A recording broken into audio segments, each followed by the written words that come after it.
तो दोस्तों लगभग एक साल पहले सरकार द्वारा एक अनाउंसमेंट किया गया था, जिस अनाउंसमेंट के तहत एक प्रोजेक्ट के बारे में बताया गया था, जिस प्रोजेक्ट का नाम था सेंट्रल विस्ता रीडेवलपमेंट प्रोजेक्ट। और इसी के तहत हमारे देश को बहुत ही जल्द एक नया पार्लियामेंट बिल्डिंग मिलने जा रहा है, जिसकी कॉस्ट लगभग 1000 करोड़ बताया जा रहा है।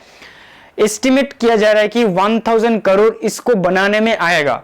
और सिर्फ सेंट्रल विस्ता प्रोजेक्ट का सिर्फ एक हिस्सा है, और भी बहुत कुछ बनाया जाएगा।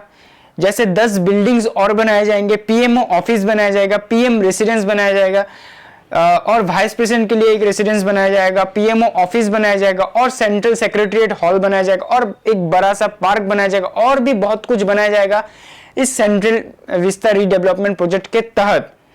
लेकिन ये जो मैंने 1000 करोड़ बताया, सिर्फ मैंने पार्लियामेंट का कॉस्ट बताया, पार्लियामेंट न्यू पार्लियामेंट बिल्डिंग का कॉस्ट बताया। जो ये पूरा सेंट्रल विस्ता रीडेवलपमेंट प्रोजेक्ट है, इसको बनाने में जो कॉस्ट लागत आएगी, ये लागत है 20,000 करोड़। 20,000 करोड़ ये बहुत ही बड़ा अमाउंट जो कि सरकार खर्च करने वाला है 3 किलोमीटर के अंदर। यानी जो ये डेवलपमेंट होगा वो राष्ट्रपति भवन से लेके इंडिया गेट तक लगभग 3.2 किलोमीटर के अंदर ही होगा। ये 3 किलोमीटर के जगह को ही, यानी राजपथ जो है जहां पे परेड होती है, उस जगह को सरकार चाहती है कि फिर से रीडेवलपमेंट किया जाए। और इसी प्रोजेक्ट के तहत जो कि भारत को एक नया पार्लियामेंट बिल्डिंग मिलने जा रहा है 2022 तक, ये सरकार द्वारा बताया गया है कि 2 सालों के अंदर, यानी 75th इंडिपेंडेंस के पहले ये पार्लियामेंट बन के तैयार हो जाएगा, ये सरकार द्वारा कहा गया है। अभी इस बिल्डिंग का जरूरत क्यों आ पड़ा, ओल्ड बिल्डिंग के साथ क्या ऐसा हुआ कि जरूरत ये नया बिल्डिंग बनाने का जरूरत आ पड़ा, और भी बहुत कुछ इसके अगेंस्ट में जो कि आर्ग्यूमेंट्स उठ रहे हैं। और अभी तक ये प्रोजेक्ट क्यों बंद हो पड़ा है, यानी ये क्यों रोका हुआ है सुप्रीम कोर्ट के द्वारा, ये हर टॉपिक के बारे में आज इस वीडियो में आप जानेंगे। तो इस वीडियो को आप देखते रहिए लास्ट तक, लाइक कीजिए, शेयर कीजिए, अगर अच्छा लगे सब्सक्राइब भी कीजिए। तो चलिए स्टार्ट करते हैं दोस्तों। तो कुछ नया फीचर्स के बारे में जो इस नए वाले बिल्डिंग में होगा उसके बारे में थोड़ा जान लेते हैं। पुराने वाले बिल्डिंग कुछ दिखने में इस शेप का था, अभी जो बनने वाला है वो ट्रायंगुलर शेप का होगा, कुछ इस तरह से दिखेगा अभी हमारा नया पार्लियामेंट का बिल्डिंग। अभी इसका फीचर्स क्या क्या है देखिए। पुराने वाले जो बिल्डिंग था उसका कोई ऐसा डॉक्यूमेंट्स या कोई ऐसा प्रूफ नहीं है कि वो अर्थक्वेक रेसिस्टेंट था, ये लोगों को द्वारा या सरकार के द्वारा पेश किया जाता है। लेकिन अभी जो बनने वाला है न्यू पार्लियामेंट बिल्डिंग, वो प्रॉपर अर्थक्वेक रेसिस्टेंट होगा, यानी भूकंप विरोधी होगा, ठीक है। और जो कहा जा रहा है कि modern audio visual communication system का यूज किया जाएगा ताकि आसानी हो बात या कम्युनिकेट करने में, और डिजिटल इंटरफेस का यूज किया जाएगा पेपर को कम यूज करने के वजह से। यानी पेपर को बहुत ज्यादा यूज किया जाता था पहले, अभी पेपर को कम यूज करने, यानी पेपर को लेस रखने के लिए डिजिटल इंटरफेस का यूज किया जाएगा। स्मार्ट डिस्प्ले एंड बायोमेट्रिक का यूज किया जाएगा ताकि वोट को इजी तरीकों से किया जाए एमपीस की तरफ से और सेफ तरीके से हो, इसलिए बायोमेट्रिक का और स्मार्ट डिस्प्ले का यूज किया जाएगा। और इसके जो इंटीरियर डिजाइन होगा, यानी नए पार्लियामेंट बिल्डिंग के जो इंटीरियर डिजाइन होगी, वो हमारे 3 नेशनल सिंबल का यूज किया जाएगा। लोकसभा में किया जाएगा नेशनल बर्ड का पीकॉक का, और राज्यसभा में किया जाएगा नेशनल फ्लावर का लोटस का, और सेंट्रल लाउंज में किया जाएगा नेशनल ट्री बैनियन ट्री का यूज इंटीरियर डिजाइन के लिए किया जाएगा। तो पुराने बिल्डिंग के साथ ऐसा किया हुआ है जो कि नया बिल्डिंग का जरूरत इस देश को आ पड़ा है। तो देखिए दोस्तों, ये पुराना जो बिल्डिंग है संसद, हमारा संसद भवन लगभग 100 साल से भी ज्यादा हो चुका है हमारे पुराने संसद भवन को, और इसे बहुत ही बार रिकंस्ट्रक्शन किया जा चुका है जो कि अब किया नहीं जा सकता, ये सरकार द्वारा बताया गया है। और इसका जो डिजाइन है, यानी पुराने वाले डिजाइन जो है उसे डिजाइन किया था Edwin Lutyens and Herbert baker के द्वारा। इसे 100 साल पहले डिजाइन किया गया था हमारे पुराने पार्लियामेंट को।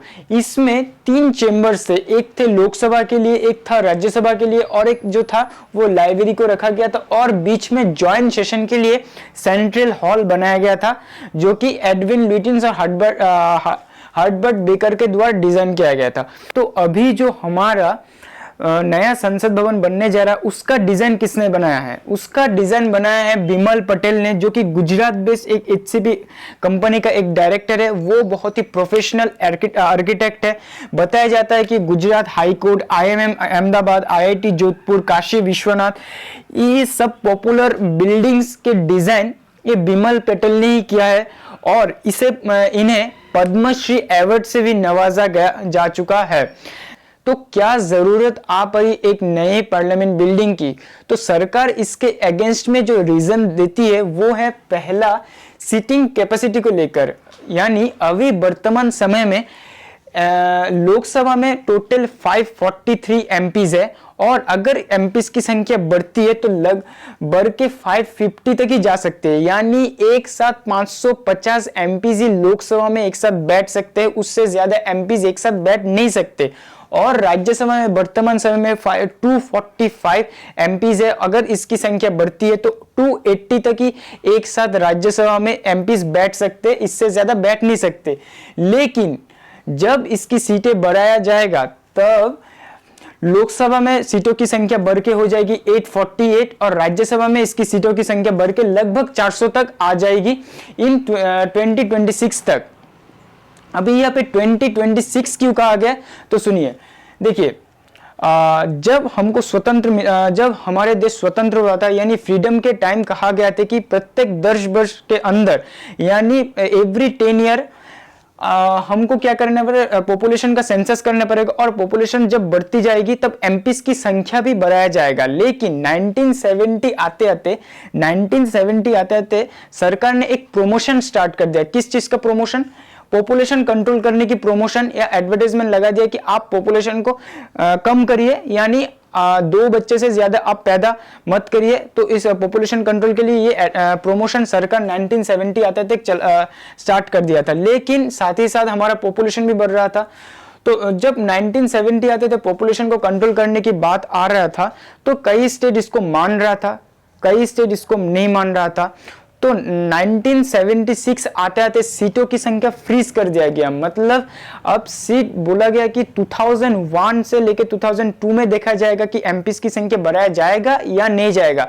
तो 2002 आया, 2001-2 आया, फिर देखा गया कि नहीं, अभी एमपीज की संख्या बढ़ाना नहीं है, तो वो लेके गए 2026 में, यानी कहा गया कि अभी जाके एमपीज की संख्या बढ़ेगा, यानी 2026 में जाके एमपीज की संख्या बढ़ेगी। तो यहाँ पे इसलिए मैंने 2026 लिखा है कि एमपीज की संख्या जब बढ़ाया जाएगा तो 2026 में जाके बढ़ेगी, उससे पहले नहीं बढ़ेगी। तो देखिए, अभी जो बताया जा रहा है, अगर एक साथ अभी इस टाइम पे अगर 2026 में एक साथ अगर 848 एमपीज एक साथ आ जाते हैं, आ जाने के कारण हमारे ओल्ड जो बिल्डिंग है, यानी पुराना जो बिल्डिंग संसद भवन है, वो इतनी कैपेसिटी नहीं रखते कि एक साथ 800-900 एमपीज को एक साथ राज्यसभा में बिठा पाए या लोकसभा में बिठा पाए। तो इसके लिए सरकार एक नया पार्लियामेंट बिल्डिंग को बनाने जा रहा है, ये पहला रीजन दिया जाता है सरकार के द्वारा। तो दोस्तों, जो लास्ट पॉइंट है वो है आर्ग्यूमेंट्स अगेंस्ट बिल्डिंग। जो हमारे नए बिल्डिंग बनाया जा रहा है वो बेकार में ही बनाया जा रही है, अगेंस्ट में कहा जा रहा है, क्योंकि बहुत सी रिपोर्ट्स ये कह रही है कि 2061 तक हमारी पॉपुलेशन या तो स्टेबल हो जाएगी या तो डिक्रीज होना स्टार्ट कर दी। तो क्यों फिर 50-60 सालों के लिए एक नया संसद भवन बनाने की जरूरत इस देश को है? क्योंकि अगर नया संसद भवन बन गया, अगर 800 तक इसकी एमपीज की संख्या बढ़ जाएगी तो वेस्ट ऑफ मनी हो जाएगी, और ये जब बनेगा तब पब्लिक स्पेस, यानी राजपथ में पब्लिक के लिए घूमने फिरने के स्पेस जो है वो खत्म कर दिया जाएगा। और भी बहुत सारी बातें जो अगेंस्ट में कहा जा रहा है, और इसमें से एक जो है वो ये कहा जा रहा है कि नरेंद्र मोदी जी सिर्फ क्यों बिमल पटेल को ही ये कंस्ट्रक्शन का काम सौंपते हैं, क्योंकि वो भी गुजरात से है, बिमल पटेल भी गुजरात से, ये अगेंस्ट में बातें कहा जा रहा है। 10 से ज्यादा पिटीशन सुप्रीम कोर्ट में फाइल किया गया है और इसी के तहत सुप्रीम कोर्ट ने इसको अभी तक कंस्ट्रक्शन का काम रुकवा दिया है, जो कि सुप्रीम कोर्ट ने कहा है कि अभी आप कोई भी कंस्ट्रक्शन का काम या तोड़फोड़ का काम अभी आप नहीं कर सकते। लेकिन आप फाउंडेशन का काम कर सकते हैं, पेपर वर्क का काम हर कुछ कर सकते हैं, लेकिन अब ना कोई बिल्डिंग बना सकते ना कोई तोड़फोड़ आप उसी जगह आप कर सकते हैं। जब तक कि वो पिटीशन की सुनवाई वर्डिक्ट नहीं आ जाएगा तब तक आप कोई भी काम सुप्रीम कोर्ट के द्वारा मना किया गया है बनाने के लिए। तो यही था आज का ये वीडियो। अगर आपको अच्छा लगा है, अगर कोई भी जानकारी मेरे से आप तक पहुंचा है तो जरूर इस वीडियो को लाइक कीजिए, ज्यादा से ज्यादा शेयर कीजिए और अच्छा लगे तो सब्सक्राइब कीजिए और दूसरे को भी करवाइए। तो थैंक यू।